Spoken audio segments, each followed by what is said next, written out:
अखिल भूमंडलीय सर्व शिरोमणि मुनि समाज के संस्थापक आदि मुनीश्वर योगेश्वर सदगुरुदेव शिव मुनि महाराज की जय।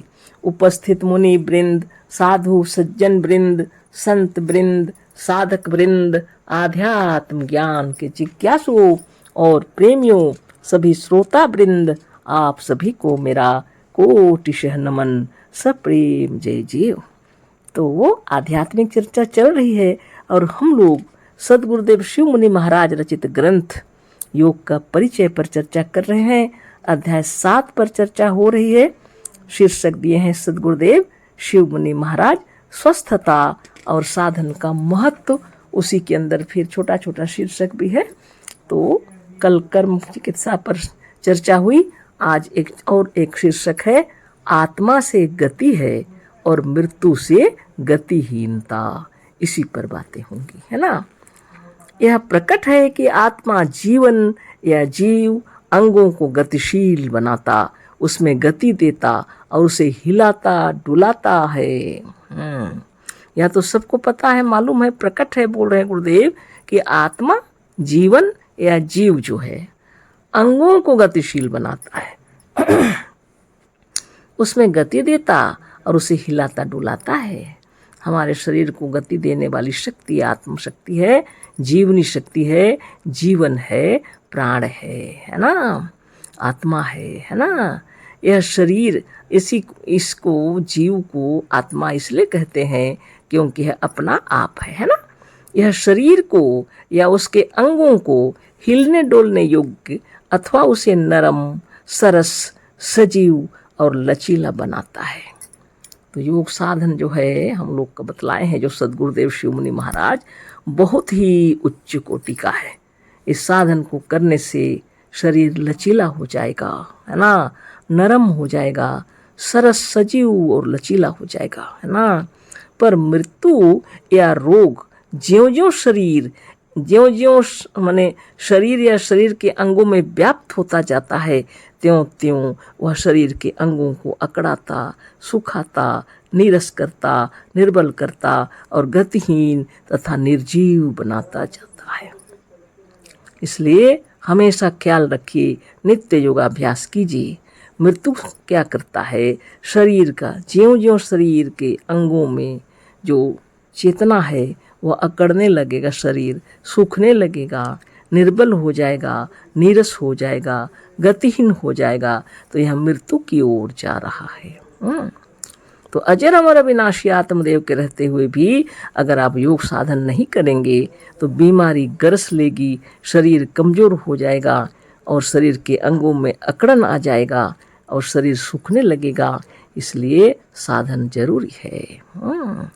शरीर का सरस, सजीव, सबल, सशक्त और लचीला होते जाना, अमृतत्व की ओर जाना, और इसके विरुद्ध इसका अकड़ाव, कठोरता, जड़ता, नीरसता और निर्जीवता की ओर जाना अथवा क्रमशः शरीर के अंगों का लचीलापन नष्ट होते जाना मृत्यु की ओर है ना। जैसे ही शरीर में अकड़ाव या कठोरता या नीरसता या निर्जीवता की मालूम हो, आप साधन छोड़िए मत। नित्य दिन प्रणव, प्राणायाम, चक्रभेदन 2 टाइम कर लेना चाहिए, है ना। 1 टाइम तो अवश्य ही पूरे मन लगा के करना चाहिए। सदगुरुदेव बहुत सुंदर तरीके से बता रहे हैं। 2 घंटे पालथी मार कर निश्चिंत होकर पैर की ओर से आत्मा या मन को सर्वथा हटाकर स्थिर हो जाओ। 2 घंटे के बाद देखो तो मालूम होगा कि पैर अकड़ गए हैं, तन गए हैं, निष्प्राण से जड़ काठ के समान हो गए हैं। ज़्यादा देर कौन कहे, 2 घंटा पालथी मार के बैठ जाइए और उधर से ध्यान हट जाए आपका।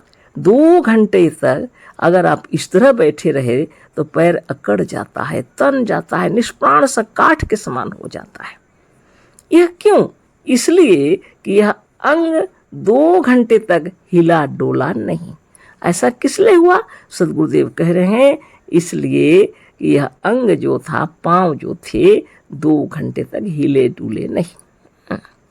अंग के हिलने डोलने से उसमें आत्मा, जीव, जीवन या मन बार बार विशेष रूप से आता जाता है, क्योंकि जड़ तत्वों से बने हुए शरीर को आत्मा ही आकार, सजीव करती, सचेतन करती, हरी भरी करती, सरस करती, लचीला करती और हिलाती डुलाती है ना।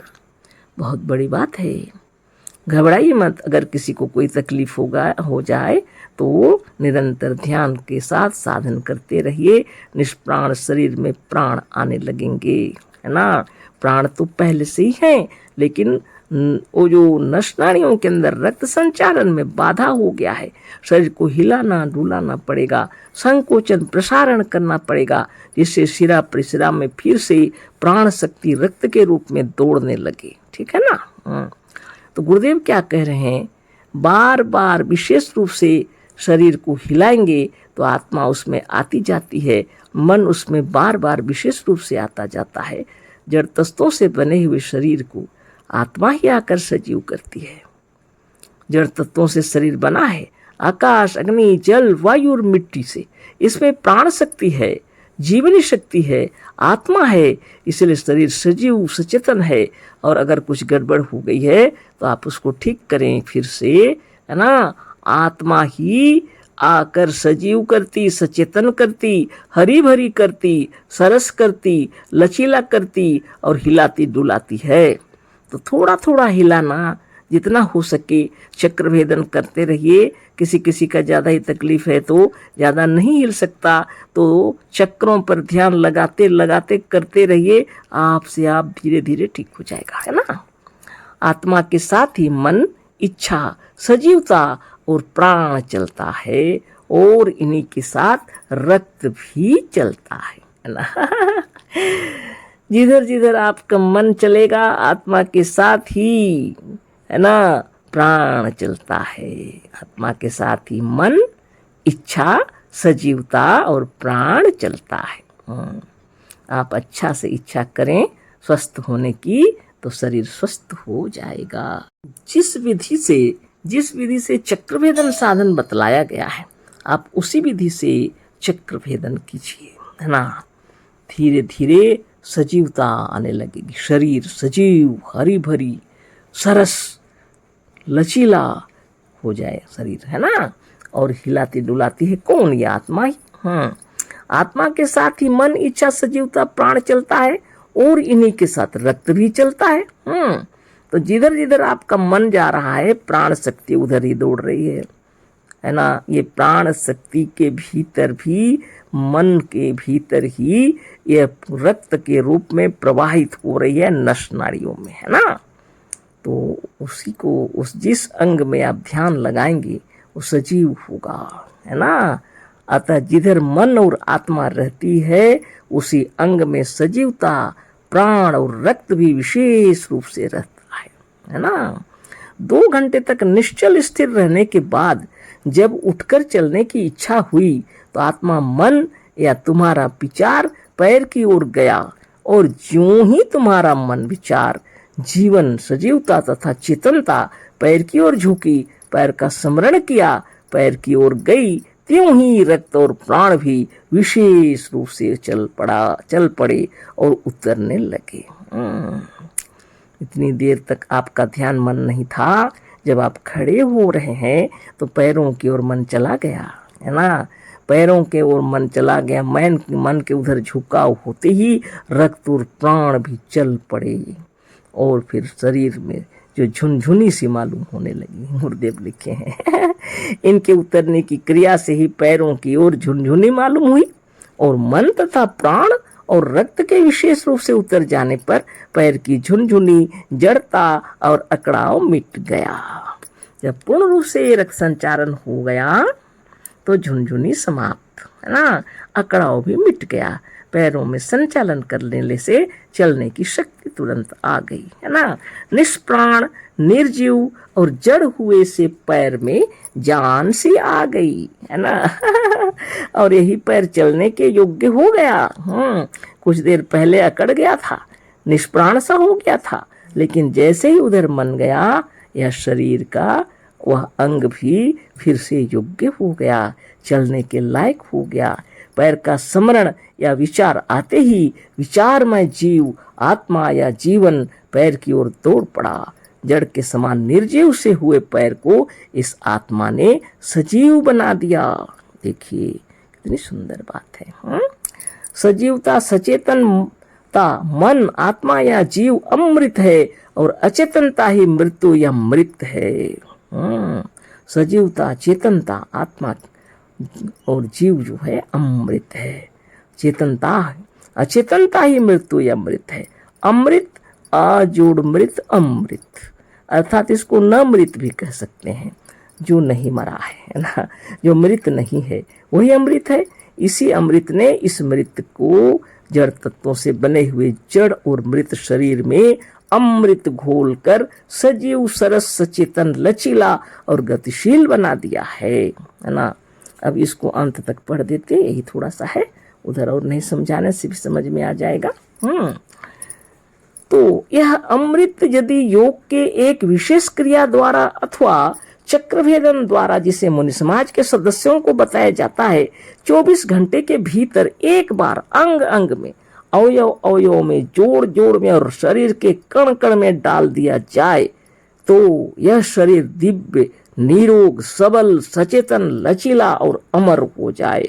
और यही अमृत इस क्रिया द्वारा इस योग साधन द्वारा मस्तिष्क के कण कण में पहुंचकर मस्तिष्क को, दिमाग को या मन बुद्धि को इस योग्य बना दे कि मनुष्य को सच्चा ब्रह्म ज्ञान हो जाए और मनुष्य कृत्य कृत्य होकर, जीवन मुक्त होकर धन्य हो जाए।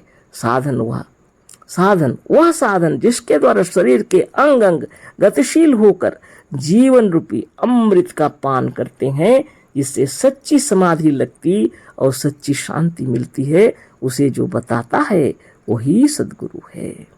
वही वह पुरुष है जिसकी समानता कोई देवता, अवतार या पैगंबर नहीं कर सकता, क्योंकि इन लोगों ने आज संसार को यह साधन नहीं बताया। ऐसे सद्गुरु की समानता जब संसार का कोई नहीं कर सकता, तो मजहबों का वह मजहबी ईश्वर क्या करेगा, जो मजहब और मजहबी लोगों की कल्पना मात्र है।